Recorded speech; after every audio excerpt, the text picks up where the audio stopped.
Chhatrapati Shivaji history. Bharat के वीर सपूतों में से एक श्रीमंत छत्रपति शिवाजी महाराज के बारे में सभी लोग जानते हैं। बहुत से लोग इन्हें हिंदू हृदय सम्राट कहते हैं तो कुछ लोग इन्हें मराठा गौरव कहते हैं, जबकि वे भारतीय गणराज्य के महानायक थे। छत्रपति शिवाजी महाराज का जन्म सन 19 फरवरी 1630 में मराठा परिवार में हुआ। कुछ लोग 1627 में उनका जन्म बताते हैं। उनका पूरा नाम शिवाजी भोसले था। शिवाजी पिता शाहजी और माता जीजाबाई के पुत्र थे। उनका जन्म स्थान पुणे के पास स्थित शिवनेरी का दुर्ग है। बचपन में शिवाजी अपनी आयु के बालक इकट्ठे कर उनके नेता बनकर युद्ध करने और किले जीतने का खेल खेला करते थे।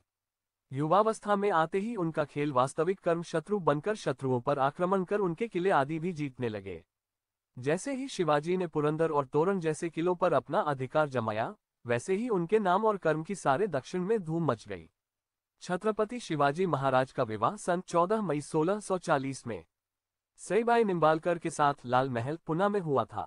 उनके पुत्र का नाम संभाजी था। शिवाजी के बढ़ते प्रताप से आतंकित बीजापुर के शासक आदिल शाह जब शिवाजी को बंदी न बना सके तो उन्होंने शिवाजी के पिता शाहजी को गिरफ्तार किया।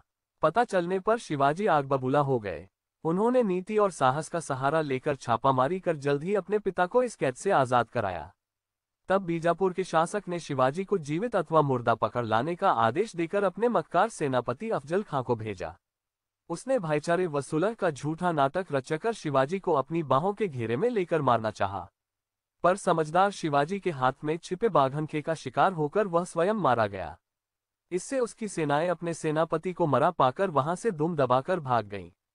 शिवाजी की बढ़ती हुई शक्ति से चिंतित होकर मुगल बादशाह औरंगजेब ने दक्षिण में नियुक्त अपने सूबेदार को उन पर चढ़ाई करने का आदेश दिया, लेकिन सूबेदार को मुंह की खानी पड़ी। शिवाजी से लड़ाई के दौरान उसने अपना पुत्र खो दिया और खुद उसकी अंगुलियां कट गई। उसे मैदान छोड़कर भागना पड़ा।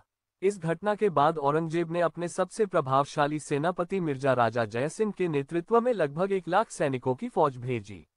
शिवाजी ने अपनी एक स्थायी सेना बनाई थी। विवरणकारों के अनुसार शिवाजी के पास 250 किले थे, जिनकी मरम्मत पर वे बड़ी रकम खर्च करते थे। शिवाजी ने कई दुर्गों पर अधिकार किया, जिनमें से एक था सिंहगढ़ दुर्ग, जिसे जीतने के लिए उन्होंने तानाजी को भेजा था। इस दुर्ग को जीतने के दौरान तानाजी ने वीरगति पाई थी। अपनी सुरक्षा का पूर्ण आश्वासन प्राप्त कर छत्रपति शिवाजी आगरा के दरबार में औरंगजेब से मिलने के लिए तैयार हो गए। वह 9 मई 1666 को अपने पुत्र संभाजी एवं 4000 मराठा सैनिकों के साथ मुगल दरबार में उपस्थित हुए। औरंगजेब ने शिवाजी एवं उनके पुत्र को जयपुर भवन में कैद कर दिया। वहां से शिवाजी 13 अगस्त 1666 को फलों की टोकरी में छिपकर फरार हो गए और 22 सितंबर 1666 को रायगढ़ पहुंचे। कहते हैं कि छत्रपति शिवाजी ने ही भारत में पहली बार गुरिल्ला युद्ध का आरंभ किया था।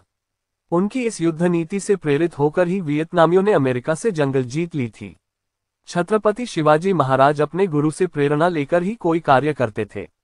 छत्रपति महाराजा शिवाजी को महान शिवाजी बनाने में समर्थ रामदास जी का बहुत बड़ा योगदान रहा।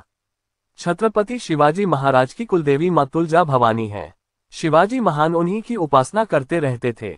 मान्यता है कि शिवाजी को खुद देवी मां ने प्रकट होकर तलवार प्रदान की थी। अभी ये तलवार लंदन के संग्रहालय में रखी हुई है। लंबी बीमारी के चलते 1680 में वीर छत्रपति शिवाजी ने दम तोड़ दिया और उनके साम्राज्य को उनके बेटे संभाजी ने संभाल लिया। वीडियो को एंड तक देखने के लिए धन्यवाद। अगर आपको अच्छा लगे तो कृपया चैनल